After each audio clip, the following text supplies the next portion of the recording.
Hello दोस्तों, आप सभी का हमारे इस यूट्यूब चैनल पे स्वागत है। आज का हमारा टॉपिक है ट्रेंड लाइंस।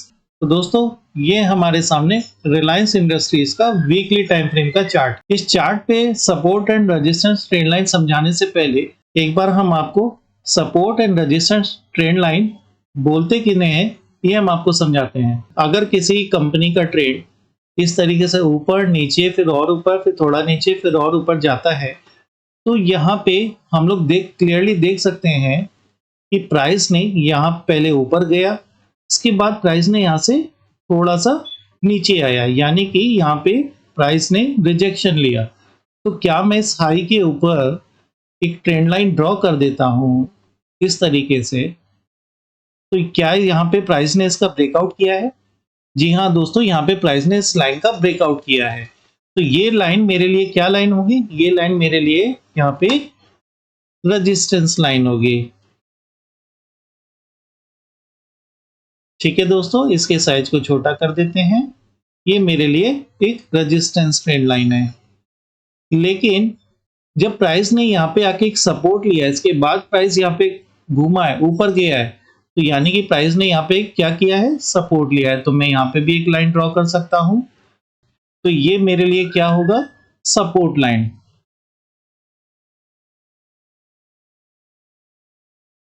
इसको मैं सपोर्ट लाइन बोलूंगा, इस लाइन को रेजिस्टेंस लाइन। तो इसी तरीके से प्राइस जब यहां से ऊपर गया, ब्रेकआउट करने के बाद प्राइस ऊपर गया, इसके बाद अगेन प्राइस एक लेवल पे आने के बाद में वहां से प्राइस ने रिजेक्शन दिया, यानी डाउनफॉल आया।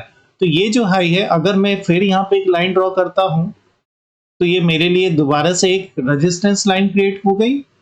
और साथ ही साथ यहाँ पे इस लेवल पे अगर मैं एक लाइन ड्रॉ करता हूं तो ये मेरे लिए एक सपोर्ट ट्रेंड लाइन ड्रॉ हो गई। तो दोस्तों, support and resistance trend line कहते किसे हैं, ये अभी हम लोगों ने सीखा है। आइए इसी चीज को हम लोग चार्ट पर सीखते हैं।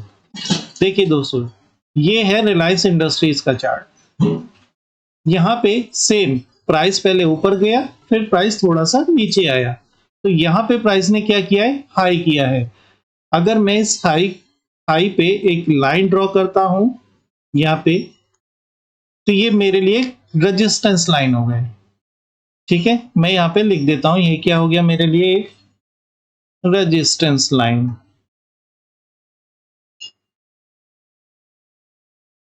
देखिए दोस्तों, ये रेजिस्टेंस लाइन कितने टाइम फ्रेम तक सेफ रही, यानी कि प्राइस इसी लाइन के नीचे ही रहा। प्राइस बार बार इसके पास आता था फिर नीचे आ जाता था, लेकिन जब इसका ब्रेकआउट हुआ तो अब ये मेरे लिए रेजिस्टेंस लाइन नहीं रही, है ना, क्योंकि प्राइस ने अब यहाँ पे क्या किया है? सपोर्ट लिया है। तो यहाँ पे अब इस तो ब्रेकआउट होने के बाद में अगर प्राइस सेम लेवल पे सपोर्ट लेता है तो यही रेजिस्टेंस लाइन हमारे लिए आगे जाके सपोर्ट का काम करती है, तो हम इसको सपोर्ट लाइन बोलेंगे। इसी तरीके से प्राइस फिर से ऊपर गया और उसके बाद यहाँ से रिजेक्शन आया, तो ये जो हाई है मैं यहाँ पे भी एक ट्रेंड लाइन ड्रॉ कर सकता हूँ। ये ट्रेंड लाइन मैंने ड्रॉ की है दोस्तों, देखो। तो मुझे क्या देखने को मिलता है कि जब ये बड़ा फॉल आया है रिलायंस में, तो इसी प्राइस पे यही बाद में जाके फिर से सपोर्ट बन गया। तो क्या इसी तरीके से मैं और भी लेवल मार्क कर सकता हूँ? जैसा कि यहाँ पे प्राइस ने इस लेवल पे हाई किया है, इस लेवल पे भी प्राइस ने यहाँ पे भी हाई किया है, इस लेवल पे भी प्राइस ने यहाँ पे भी हाई किया है।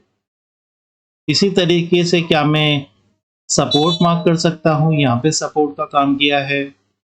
ठीक है दोस्तों, यहाँ पे भी सपोर्ट का काम किया है।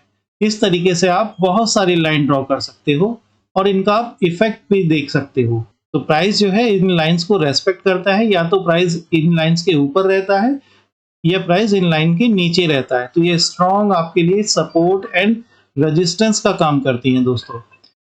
ये तो हो गई हॉरिजॉन्टल ट्रेंड लाइंस के बारे में। तो क्या ट्रेंड लाइंस हमेशा हॉरिजॉन्टल ही ड्रॉ की जाती है? नहीं दोस्तों, हम इनको तिरछी ट्रेंड लाइन भी ड्रॉ कर सकते हैं, जैसे कि इस चार्ट में हमको यहाँ पे देखने को मिल रहा है। अगर मैं इस पॉइंट को इन पॉइंट्स को ज्वाइन करते हुए एक लाइन ड्रॉ करता हूं, तो ये भी मेरे लिए एक ट्रेंड लाइन का काम कर रही है और रेजिस्टेंस का काम कर रही है। तो क्या हुआ? ये मेरे लिए रेजिस्टेंस ट्रेंड लाइन हुआ।